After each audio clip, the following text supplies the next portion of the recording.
Absolument. Alors moi, je ne suis pas dans le domaine des animaux. J'y suis, mais uniquement par passion. Mon métier, c'est le tennis, c'est le sport et le sport de haut niveau, puisque j'entraîne des joueurs qui ont vocation à devenir des vainqueurs de tournoi du Grand Chelem idéalement. Et j'ai entraîné beaucoup de joueurs de haut niveau. Voilà, mon chien vit sa vie. Notamment Serena Williams pendant 10 ans. Et j'entraîne actuellement Simona Halep, qui a été aussi numéro 1 mondial et qui a 2 tournois du Grand Chelem. Et puis on forme des jeunes qui se destinent à devenir joueurs professionnels de tennis dans une académie que j'ai, qui est dans le sud de la France, sur la Côte d'Azur, qui est la plus grande académie d'Europe, où on a 200 jeunes à plein temps qui s'entraînent tous les jours pour devenir champions, et beaucoup de gens qui viennent en stage.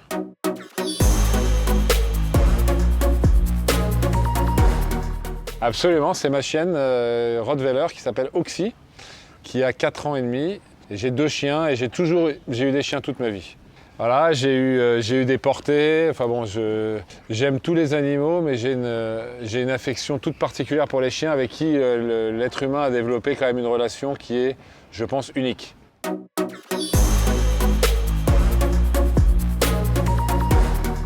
Alors la question des émotions, c'est vraiment une très vaste question qui est évidemment hyper intéressante, qui est d'abord qu'on peut appliquer à la vie de tous les jours. Est-ce que les émotions sont nos amis ou nos ennemis? Alors elles sont les deux. On vit beaucoup pour les émotions. Je pense que beaucoup de gens ne vivent que pour les émotions d'ailleurs.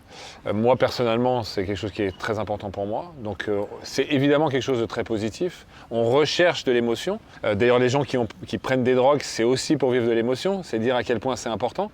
Ils sont prêts à se mettre en danger pour vivre de l'émotion. Et en même temps, l'émotion est dangereuse. Pourquoi? Parce qu'en fait, elle nous fait arrêter de penser souvent. Pourquoi c'est un mauvais conseiller? Parce qu'en fait, je vais donner un exemple de la vie de tous les jours. Quand l'émotion nous fait sortir de nous-mêmes, on va probablement faire des choses qu'on pourra regretter après, qui peuvent nous conduire à avoir un résultat qui est l'opposé de ce qu'on recherche.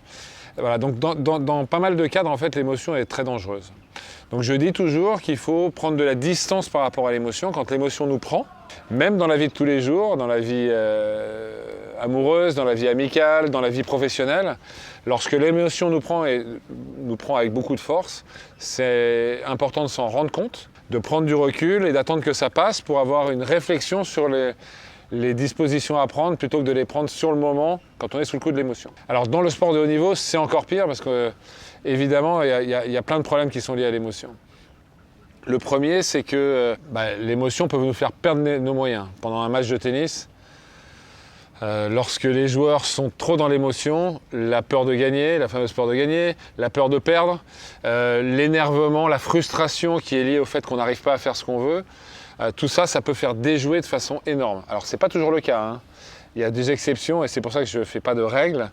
Il y a des joueurs qui jouent mieux quand ils sont dans un état de frustration que quand ils ne le sont pas. Mais ce sont des exceptions.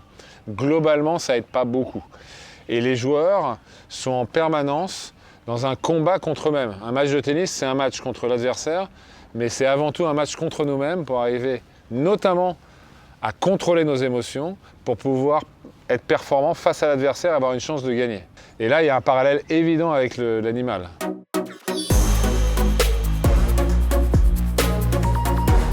Chez l'être humain, il y a énormément de signes. Il y a effectivement l'aspect visuel, donc je regarde l'athlète et je vois son regard. Ça, c'est la première chose qui me frappe. J'ai une petite anecdote d'ailleurs, il y a bien longtemps. Je rentre sur le terrain pendant le match, puisqu'on est autorisé à rentrer sur le court 1 fois par set pour coacher. Ma joueuse m'appelle et je m'apprête à lui dire un certain nombre de choses. Et lorsque je m'accroupis face à elle et que je l'ai vraiment dans le regard, je vois ses yeux et je prends conscience qu'elle est dans un état de stress avancé, voire de panique. Et je modifie complètement ce que je m'apprêtais à lui dire, je lui dis l'inverse. Parce que j'ai le sentiment que si je lui dis ça, elle va paniquer encore plus. Donc le regard, je trouve, est assez parlant.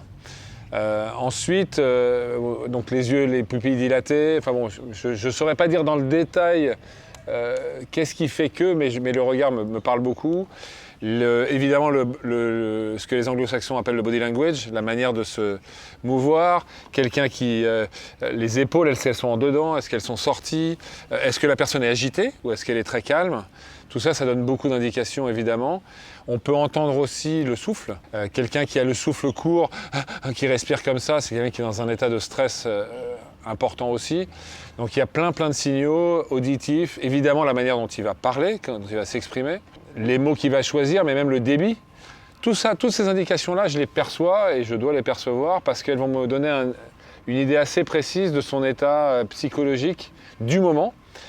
Et mon objectif, évidemment, quand on est juste avant les matchs ou pendant les matchs, c'est de mettre mon joueur dans l'état émotionnel le mieux adapté pour qu'il fournisse la meilleure prestation possible et qu'il ait le plus de chances de gagner. Donc je vais chercher à influencer son état émotionnel qui est très rarement l'état idéal. Si c'est le cas, j'y touche pas évidemment. Voilà. Et puis après le match, pour finir, évidemment c'est important aussi parce que lorsqu'on fait le débriefing d'après-match, il faut que les deux soient dans un état émotionnel calme. Si on est encore dans l'émotion, il va en général pas ressortir des choses très utiles. Il faut que ce soit l'intellect qui parle plus que l'émotion dans ces moments-là.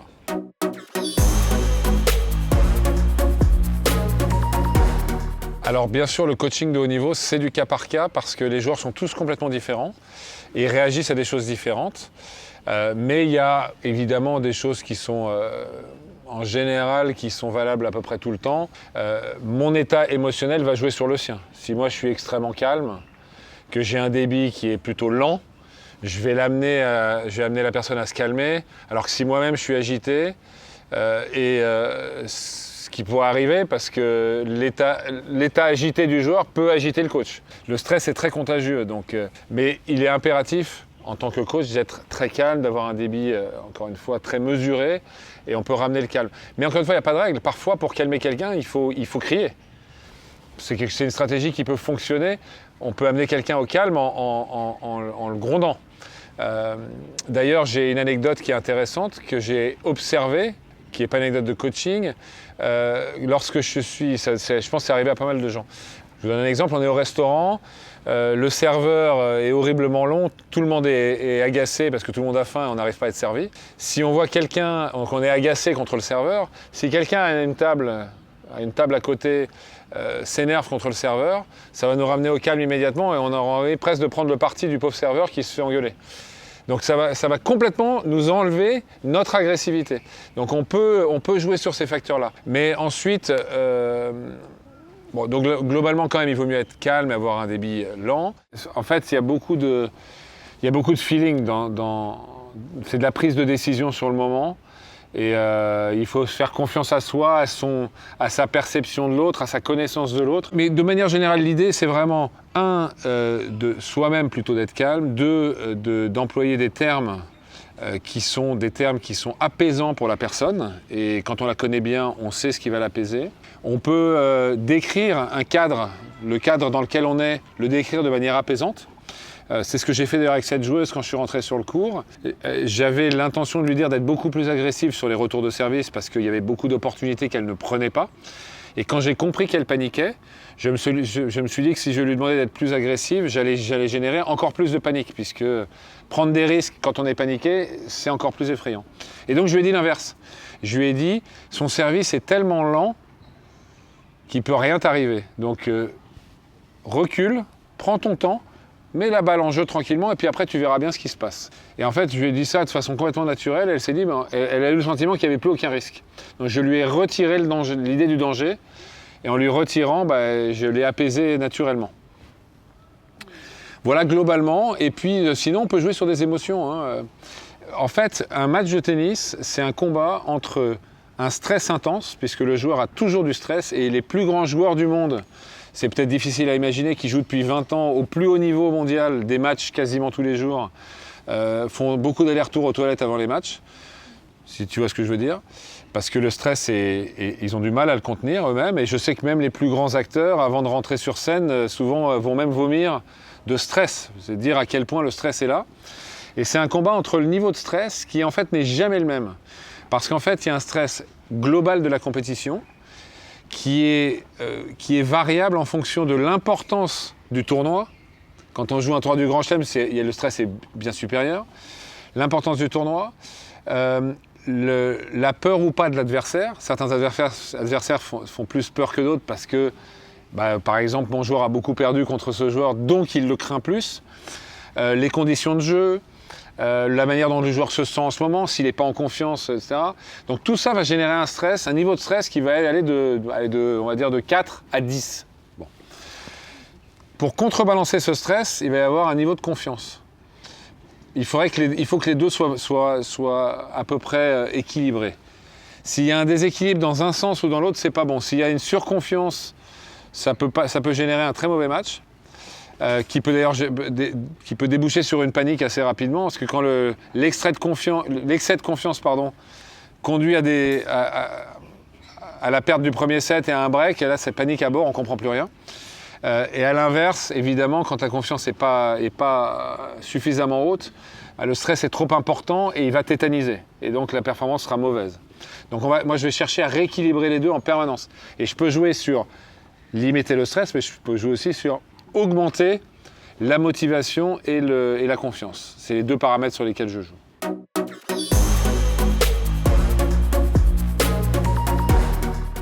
Alors c'est une très bonne question. D'abord, j'ai pas les bons réflexes naturellement avec les chiens, parce que j'ai pas du tout l'expérience et puis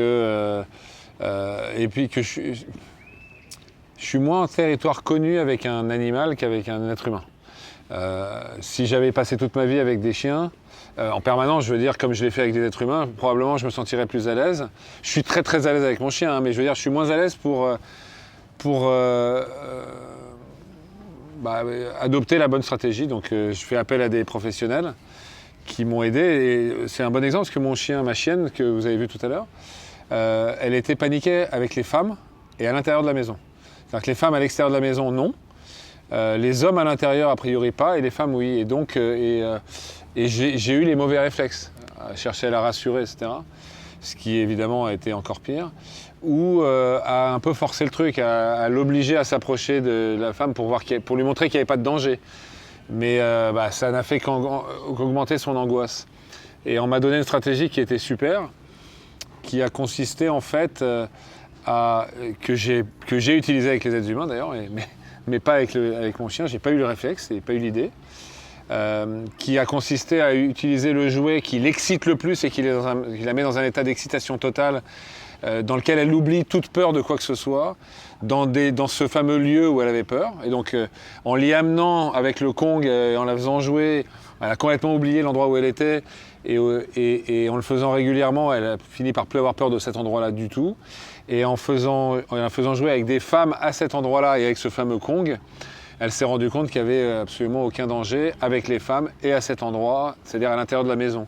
Et donc on a complètement effacé cette peur de façon hyper naturelle et finalement hyper facile et rapide.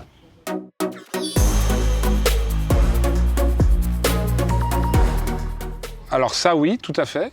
Et en fait toute l'idée de l'éducation et du dressage, c'est de comprendre ce qui fait plaisir au chien, ce qui l'intéresse, ce qui le passionne, et l'utiliser pour lui faire des tâches. Soit comme récompense, soit le faire jouer avec cet objet dans un cadre spécifique où il va apprendre des nouvelles tâches avec cet objet. Et en fait, du coup, il devient passionné par l'apprentissage de nouvelles tâches parce qu'il est passionné par le jeu avec cet objet. Et donc ça, oui, dans le coaching, c'est extrêmement important de comprendre ce qui va passionner les gens. Parce qu'en fait, on est tous attirés par des choses, moins par d'autres. On a tous des passions, des penchants.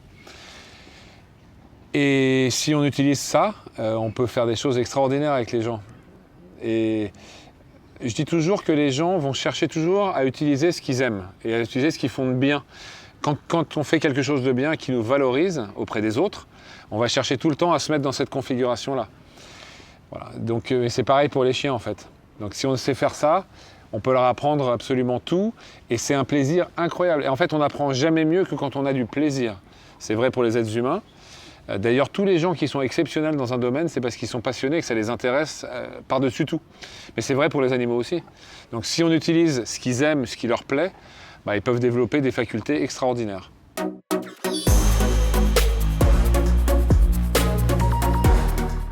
L'émotion, en fait, elle doit être contrôlée. C'est-à-dire qu'il faut qu'il y ait de l'émotion, c'est très bénéfique. Quelqu'un qui n'a pas d'émotion du tout ou qui parle sans émotion, bon, il n'est pas très intéressant, il ne nous fait pas rêver. On a l'impression qu'il n'a pas de drive, qu'il n'y a rien qui vraiment le motive dans la vie. Donc l'émotion, c'est lié à la motivation, c'est lié à la passion. Donc c'est hyper important. Ça devient mauvais quand il y a une perte de contrôle qui est liée à l'émotion. Le chien, c'est pareil, hein. Quand il est dans trop d'émotions et qu'il perd le contrôle de lui-même, là, il peut faire des choses qui peuvent lui nuire ou nuire à autrui. Et donc, dans l'éducation du chien, comme dans le sport de haut niveau, on apprend aux athlètes et aux chiens à contrôler leurs émotions, à savoir se tempérer. Oui, tu as le droit d'avoir de l'émotion et il faut que tu la vives, mais attention, là c'est trop, je dois me calmer. Et leur apprendre à gérer la frustration, c'est apprendre on apprend ça aux chiens aussi, hein, à gérer leur frustration.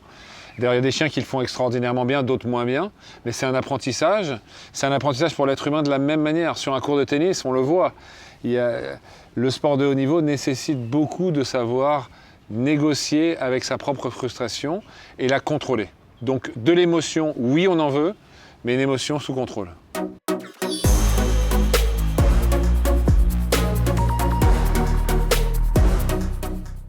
Absolument, et je n'hésite pas à écourter si c'est nécessaire. D'abord, un élément important, c'est la longueur de la concentration. Est-ce que l'individu est capable de se concentrer 10 minutes, 1 heure, 2 heures, 10 heures? Bon, c'est important de le savoir. Et en fait, je dis toujours aux gens, parce que les gens dans le sport de haut niveau cherchent à s'entraîner beaucoup en volume, parce qu'ils pensent qu'ils vont progresser plus que les autres. Et je leur dis, aucun problème pour faire du volume, c'est très bien, mais il faut qu'il y ait de la qualité. Le volume sans la qualité, c'est une catastrophe, c'est là qu'on prend toutes les mauvaises habitudes. Donc il faut savoir être mesuré dans le volume qu'on est capable de produire avec de la qualité. Et je sais que les chiens ont une autonomie en termes de concentration qui est ce qu'elle est et qui... ça ne sert à rien d'aller au-delà parce qu'après, le chien va prendre des mauvaises habitudes et il va être en situation d'échec, ce qu'il faut absolument éviter. Donc ça, c'est un point important. Après idem pour l'émotion, évidemment. Si l'émotion prend le joueur trop et qu'il est dans un état de frustration intense, je dois le ramener à la raison. Parce que ce qu'il va faire à l'entraînement ne va pas être productif. On est là pour faire des choses qui sont utiles et tout ce qu'on va produire à l'entraînement, on le fera en match, qu'on le veuille ou pas. Donc il est essentiel de faire de la qualité à l'entraînement, y compris dans la gestion des émotions. Alors en général, je parviens à faire en sorte de calmer le joueur et de le remettre dans un état correct. Si je vois que ce n'est pas le cas, aucun problème pour arrêter. Et je lui dis d'ailleurs, tu n'es pas dans un état émotionnel qui est productif, on arrête là. En général, il dit non, c'est bon. C'est bon, pour le moment, c'est pas bon. Alors montre-moi que c'est bon et puis après on verra. Et souvent ça marche. Parce qu'il n'a pas envie que ça s'arrête. Et donc il arrive à prendre le dessus sur son émotion.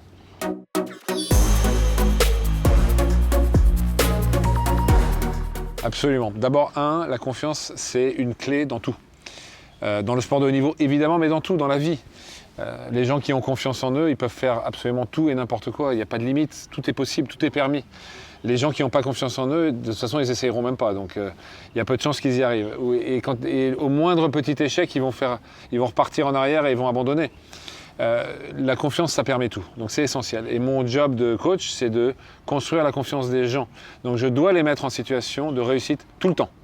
Tout le temps. Et quand il y a un échec, ça fait partie de la vie. Je dois faire en sorte que l'échec soit productif et qu'il amène à de la réussite juste après. Donc je ne mets jamais les gens en situation d'échec. Et c'est pareil pour les animaux. Un chien qui n'a pas confiance en lui, c'est potentiellement un chien dangereux. Il doit avoir confiance en lui. Et c'est notre rôle de maître de chien de les mettre dans des situations où ils vont réussir et ils vont se sentir de plus en plus confiants et on va pas les frustrer ou alors c'est pour leur apprendre à maîtriser la frustration, mais ça c'est une réussite. On va pas les traiter de manière à ce qu'ils perdent confiance en eux. On voit beaucoup de gestes et d'attitudes de maîtres de chiens qui sont castrateurs et qui font perdre toute confiance à leur animal. Et c'est triste à voir. On voit ça aussi des gens avec leurs enfants, hein, c'est la même chose. Et évidemment, on le voit dans le sport de haut niveau avec des gens qui sont des coachs qui ne maîtrisent pas leurs émotions et qui sont très négatifs. Donc oui, avoir un langage positif avec ses joueurs, les mettre en situation de réussite et on a 10 occasions par jour de gagner quelque chose, même tout petit. Ces 10 occasions, il faut les prendre. Et c'est comme ça qu'on construit la confiance des gens et évidemment des chiens et des animaux.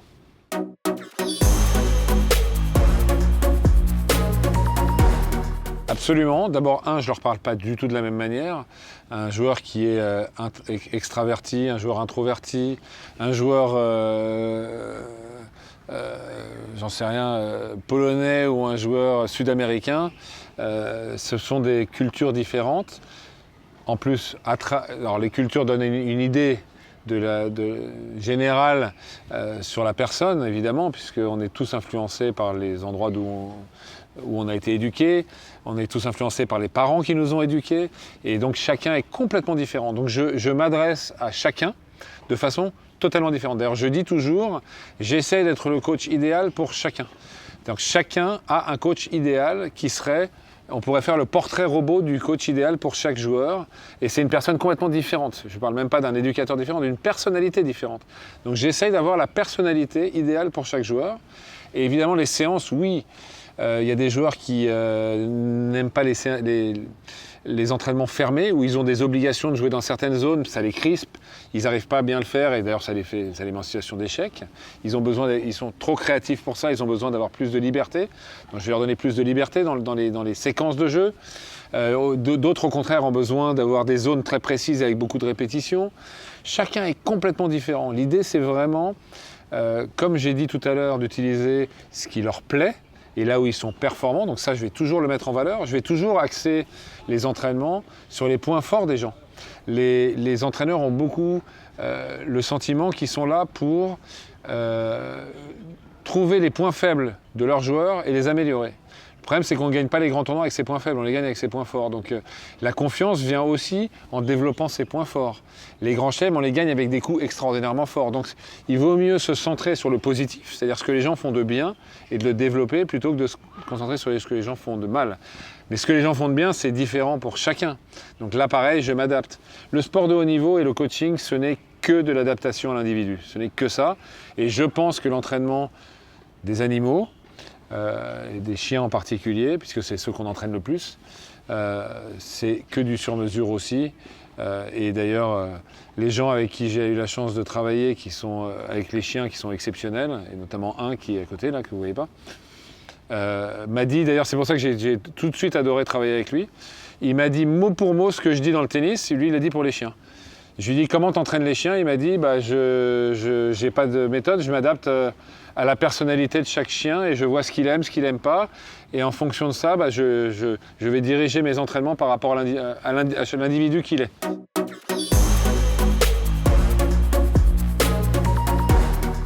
Ah oui, ça c'est sûr. Ma chienne, elle est exceptionnelle. Là, on va la rappeler d'ailleurs. Oxy, viens. Elle est exceptionnelle, ma chienne. Viens là. Ah oui, il y a le Kong. Vas-y, hop.